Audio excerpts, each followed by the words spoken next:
What is up, my brothers from another mother? Literally just finished a 2-hour-long Skype call with author Alan Roger Currie.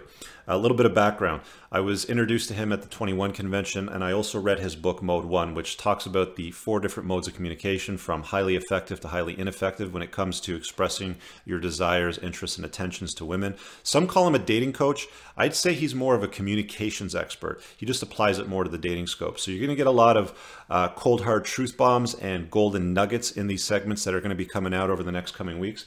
I will say this. I'm going to leave quite a bit of this material behind the Patreon paywall. Some of it is quite premium, 1, and 2. There's some discussion and language used, and it's not that politically correct. So I'm going to leave it behind there so we don't offend any snowflakes.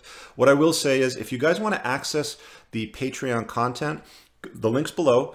Go ahead and support over there. You'll be able to access all of these pieces and every prior piece that I've put out as well, which includes Q&A segments and deeper topic discussion, sometimes 45 minutes to an hour long, on things like how I've been improving my testosterone levels at the age of 44. I will also say, Alan Roger Currie, fantastic talk. Thank you very much. Your links are all below. You guys should go and probe his material. Take a look at his YouTube channel. And I really, really hope that you guys enjoy these segments and you also consider supporting the creation of this work. Thanks. Talk to you guys later. Peace. All right, Alan, got a question here from one of my Patreons actually that asks, I have a question.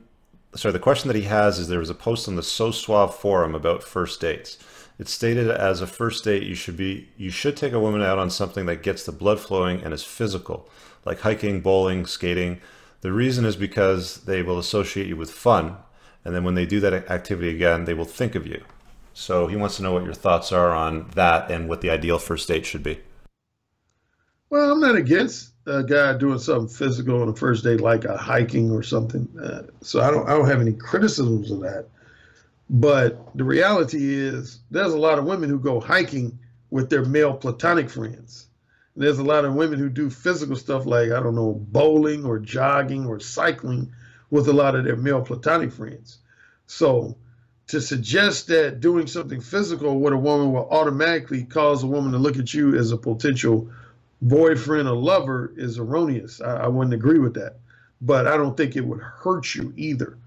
I think the purpose of any first date, and I've heard women say they don't like when a date is like an interview, but I don't give a fuck.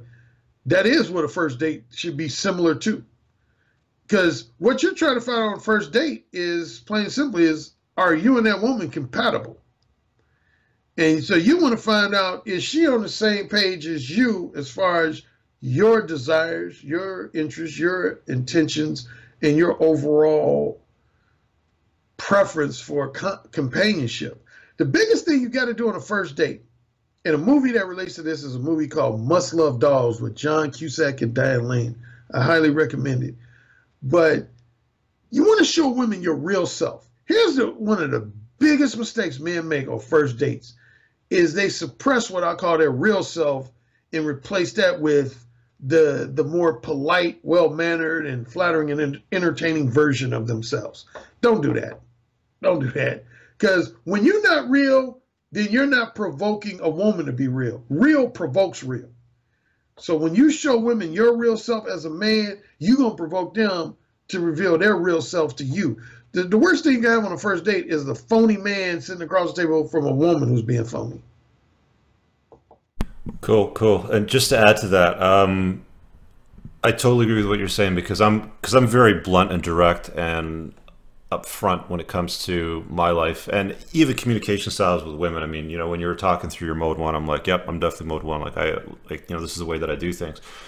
You might think that women don't like that, or they don't want to hear that, but it does 2 things really. One, you actually develop a lot better of a connection if there's a good vibe, but it also filters out the like the riffraff and the drama, if you will.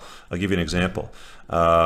I had a conversation with a woman at one point, and I had just made breakfast, bacon and eggs, that sort of thing, and she was a vegan. So kind of back to your other point in the last conversation, and she was a vegan, and we started talking about bucket list stuff. And you know, she's like, well, let me see your bucket list. So I don't know. I gave her the link. She looked at it. She goes, oh, you can't do number 21. I'm like, well, what's 21? Because I forgot. And she goes, it says harvest a large animal in North America. I'm like, yeah, so? She's like, well, you can't do that because that hurts animals. And I'm like, I just made bacon and eggs. Where do you think that came from? You just ate bacon and eggs, right? And it's like, you know, that actually turns them on. It gets them hotter with you, right? Or they'll bounce, which this one did, you know. You get turned on about. Right. Exactly. You know, which this one did eventually. So yeah, definitely, guys, just be upfront and direct with these women and, you know, speak what's on your mind. So I hope that answers that question.